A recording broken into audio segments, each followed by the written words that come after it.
कौन सी स्त्रियां अपने पति की आयु कम करती हैं? कौन से पुरुष जवानी में ही छोड़कर चले जाते हैं? जय श्री कृष्ण मित्रों, स्वागत है आप सभी का आपके अपने यूट्यूब चैनल एम के प्रेरणा पर। आज मैं आपके लिए बहुत ही काम की जानकारी लेकर आया हूँ। प्रिय बंधुओं, आज हम इसी विषय पर बात करेंगे। इस वीडियो के माध्यम से पहले समझते हैं कि मनुष्य को सुबह उठने के साथ साथ किन किन बातों का ध्यान रखना चाहिए। सबसे पहले सुबह सुबह जब हम सोकर उठते हैं तो सबसे पहले हमारा हाथ दर्पण की ओर जाता है। हम अपने आप को शीशे में देखना चाहते हैं कि हमारा मुख कैसा है, बाल कैसे हैं, क्योंकि दोस्तों के साथ ये सब देखने को नहीं मिलता और आईना हमें सब कुछ दिखा देता है और आईना देखते भी रहना चाहिए। हर मनुष्य को अपने दोस्तों को देखते रहना चाहिए जिससे कि वे अपने आप को सुधार सके और अपने अंदर के दोष को नष्ट कर सके, उन्हें निकाल फेंक सके। परंतु ये काम उसे सुबह सुबह उठकर सर्वप्रथम नहीं करना चाहिए। जो लोग उठते ही आईना देखने लगते हैं उनके लिए ये काम शुभ फल नहीं देने वाला होता। जब हम सुबह सुबह अपने चेहरे को शीशे में देखते हैं तो हमारे अंदर नकारात्मकता भर जाती है, जिससे वो दिन भर ऊर्जावान नहीं रह पाता है। इससे उसके कार्य पर भी असर पड़ता है और वो किसी के बहकावे में आकर के कुछ ना कुछ कर देता है। दोस्तों, सुबह शीशा नहीं देखना चाहिए और खास करके फूटा हुआ शीशा तो कभी नहीं देखना चाहिए। फूटा हुआ शीशा देखना अशुभ माना गया है। फूटे दर्पण को घर में भी नहीं रखना चाहिए। दूसरी बात ध्यान रखने योग्य ये है कि सुबह सुबह जब सूर्य निकलता है तो सूर्य की रोशनी जब हमारे ऊपर पड़ती है तो हमारे शरीर की परछाई बहुत लंबी हो जाती है, जिससे हम लोग बड़े ध्यान से देखने लगते हैं। ये काम भी हमारे लिए नहीं करना चाहिए। सुबह सुबह अपनी ही परछाई को निहारना भी हमारे लिए शुभ फलकारी नहीं होता है। भूल कर भी कभी ये गलती मत करना। अपनी परछाई को देखने से हमारे अंदर नकारात्मक ऊर्जा बैठ जाती है, हमारे अंदर डर और बाहरी की स्थिति बन जाती है। काली छाया हमारे मस्तिष्क पर हावी हो जाती है। हमारे अंदर की सकारात्मक ऊर्जा ठीक से अपना काम नहीं कर पाती, जिससे हमें अपने कार्य में सफल होने में कठिनाई पैदा होती है। तनाव भी हमारे अंदर भर जाता है, क्रोध का आगमन भी हो जाता है। इसीलिए अपनी या किसी दूसरे की परछाई को कभी ना देखें। ऐसा करना हमारे लिए बिल्कुल भी शुभ नहीं है। मित्रों, तीसरा काम, सुबह उठकर हमें ये नहीं करना चाहिए जो लोग हिंसा करने वाले हों, छोटे छोटे जीव जंतुओं की हत्या करने वाले हों, तो परिस्त्री गण करने वाले हों, जो स्त्रियां व्यवहार नहीं हों, लोग कन्या विक्रय करने वाले हों, जो स्त्री हत्यारा हो, जो गौकुशी करने वाला हो, जो स्त्रियां पतियों का अपमान करने वाली हों, जो पुरुष स्त्रियों बच्चों का अपमान करने पीटने वाले हों, जो लोग गुरु की निंदा करने वाले हों, जो घरों में फूट डालने वाले हों, ऐसे स्त्री पुरुषों का सुबह सुबह हमें मुख नहीं देखना चाहिए। यदि सुबह सुबह हम ऐसे लोगों को देखते हैं या उनसे बात करते हैं तो हमारे अंदर नकारात्मक ऊर्जा प्रवेश कर जाती है। हमारा दिन अशुभ हो जाता है। हमारे मस्तिष्क में तामसिक भाव उत्पन्न होने लगता है। हमारे मस्तिष्क में पूरे दिन यही सारी बातें चलती रहती हैं, जिससे हमारे मनोभाव बिगड़ जाते हैं। दोस्तों, ऐसे लोगों से बचकर रहें और सुबह सुबह दूर ही रहें। चौथी चीज है, सुबह सुबह उठते ही किसी को अपशब्द नहीं बोलने, उसे गाली देकर संबोधित ना करें। उठते ही किसी के प्रति इच्छा देश ना रखें, भले ही आपका शत्रु हो, उस पर भी क्रोध ना करें। जो लोग सुबह सुबह उठते ही क्रोध से भर जाते हैं, गालियां देने लगते हैं, पीटने लगते हैं, उनका दिन अशुभ हो जाता है। उन्हें उस दिन कोई शुभ फल नहीं प्राप्त होता। पूरे दिन उनके अंदर नफरत और दोष भरा रहता है, इसलिए उनका काम सफल नहीं हो पाता। फिर ये बड़े ही ध्यान रखने योग्य कुछ और बातें हैं। कि हमें कभी भी अपने घर के दरवाजे की ओर पैर करके नहीं सोना चाहिए। जो लोग घर के दरवाजे की तरफ पैर करके सोते हैं उनके घर में दरिद्रता आ जाती है। माता लक्ष्मी उस घर में कभी प्रवेश नहीं करती हैं। माता लक्ष्मी आपके द्वार से ही वापस लौट जाती हैं। इसलिए हमें अपने घर के दरवाजे की तरफ पैर करके कभी नहीं सोना चाहिए।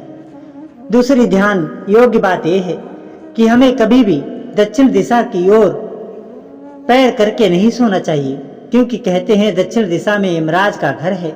हमारे धर्म ग्रंथों में बताया गया है कि पृथ्वी में 99,000 योजन दूर दक्षिण दिशा में नरक लोक है। यदि हम दक्षिण की ओर पैर करके सोते हैं तो यमराज का अपमान होता है, जिससे यमराज नाराज हो जाते हैं और हमारे घर में रोग महामारी फैलने के अवसर रहते हैं। हमें सदैव पूर्व दिशा और पश्चिम दिशा की ओर पैर करके ही सोने चाहिए। तीसरी बात ध्यान रखने योग्य है कि कभी भी हमें झूठ मूठ नहीं सोना चाहिए। कई बार बहुत से लोग कुछ चीज खाकर बिना कुल्ला किए बिना पानी पिए ही सो जाते हैं। ऐसा करना भी हमारे लिए बिल्कुल भी शोभा नहीं देता। ऐसा करने से हमारे अंदर रोगों की वृद्धि होती है। मित्रों, चौथी बात यह है कि हमें सोते समय कभी निर्वस्त्र होकर नहीं सोना चाहिए। बहुत से लोगों की आदत होती है कि वो बिना बात के ही बिना वेस्टर्न के ही सो जाते हैं। ऐसा करना भी शुभ नहीं होता है। हमें निर्वदन तो सोना चाहिए, ना तो हमें निर्वस्त्र रखना चाहिए और ना ही हमें निर्वस्त्र किसी नदी तालाब या बहते हुए जल में स्नान करना चाहिए। ऐसा करने से हमें दोष लगता है, जो हमारे लिए दुख दरिद्रता का सूचक है। हमें भूल कर भी ऐसा नहीं करना चाहिए। मित्रों, अब बात करते हैं कि कौन सी स्त्री पति की आयु कम करती है और कौन से पुरुष स्त्री को जवानी में ही छोड़कर चले जाते हैं। मित्रों, ये बात सुनने में थोड़ी असहज लग रही होगी, पर वास्तव में बड़ी ही हितकारी है। इसके लिए मैं आपको एक छोटी सी कथा सुनाता हूँ। ब्रह्मा पुराण में बताया गया है कि राजा दक्ष प्रजापति ने एक बार अपनी 27 पुत्रियों का विवाह चंद्रमा के साथ कर दिया, परंतु चंद्रमा उनके साथ भेदभाव करता था। वह उनमें से अपनी एक पत्नी रोहिणी से बहुत अधिक प्रेम करता था, क्योंकि रोहिणी उनमें से सबसे ज्यादा सुंदर थी। अपने पति से वो सम्मान ना मिल पाने के कारण बाकी 26 रानियां अपने पिता के पास आकर चंद्रमा की शिकायत करने लगी। चंद्रमा का ऐसा व्यवहार देखकर दक्ष प्रजापति ने अपने ही दामाद को 6 रोगी होने का श्राप दे दिया। कहते हैं, जो पुरुष अपनी ब्याहता पत्नी के साथ धोखा करता है, उसे पत्नी का सम्मान नहीं करता, उसे प्रेम सुख नहीं देता और परिस्थितियों में लिप्त रहता है, दूसरी स्त्री की इच्छा करता है, उसे चंद्रमा की तरह रोगी बनकर जवानी में ही मरना पड़ता है।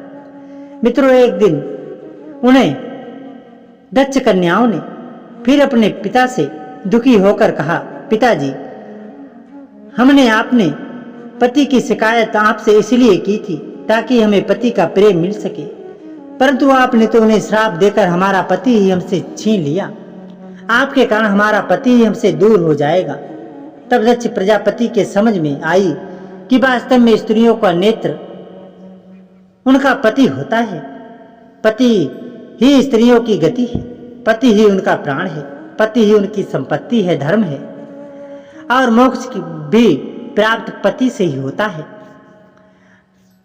पति के विमुख होकर उनका सारा कर्म व्यर्थ हो जाता है, चाहे वो किसी भी तीर्थ में स्नान करे, चाहे वो किसी भी यज्ञ में दक्षिणा दें। कहते हैं, स्त्रियों को सभी बंधुओं में अपना पुत्र ही प्रिय होता है। जानते हो क्यों? क्योंकि वो उसके स्वामी का अंश होता है। यदि वो वास्तविक पति धर्म का पालन करती है तो उसका मतलब है वह दुष्ट परिवारों से देश रखती है, जिसका चित्र चलन है। वह स्त्रियां सदा पुरुषों में ऐत करती हैं। कहते हैं, पति चाहे वृद्ध हो, रोगी हो, निर्धन हो, गुणहीन हो, साध्वी स्त्रियों को उसे त्यागना नहीं चाहिए। यही स्त्री का पत्नी धर्म है। शर्म और लज्जा नई बहू का आभूषण है। जब कोई महिला उसका त्याग कर देती है तो उसे उपहास का सामना करना पड़ता है। मदिरापान करने वाली महिलाएं समाज में अपनी इज्जत खो देती हैं। दुष्ट पुरुषों के साथ रहने से उनका चरित्र नष्ट हो जाता है। परिवार की अन्य महिलाओं को भी समाज में बुरी नजरों से देखा जाता है। पति के साथ न रहने वाली महिलाओं की वजह से ही उनके बच्चों का भविष्य अंधकार में डूब जाता है। इसकी वजह से उनके घर में कलेश और अशांति बनी रहती है, जिसके कारण उनके पति की आयु छोटी हो जाती है। प्रिय बंधु, यदि ये जानकारी आपको सही लगी हो तो वीडियो को एक लाइक करना, चैनल को सब्सक्राइब करना ना भूलिएगा। तो मिलते हैं अगली वीडियो में नई ज्ञान की चर्चा के साथ। तब तक के लिए हमारे चैनल MK प्रेरणा को सब्सक्राइब कर लें और बेल आइकन को प्रेस करें ताकि आने वाली वीडियो की नोटिफिकेशन आपको सबसे पहले मिल सके। तो दोस्तों, मिलते हैं अगली वीडियो में। तब तक के लिए आप सभी का दिल से धन्यवाद।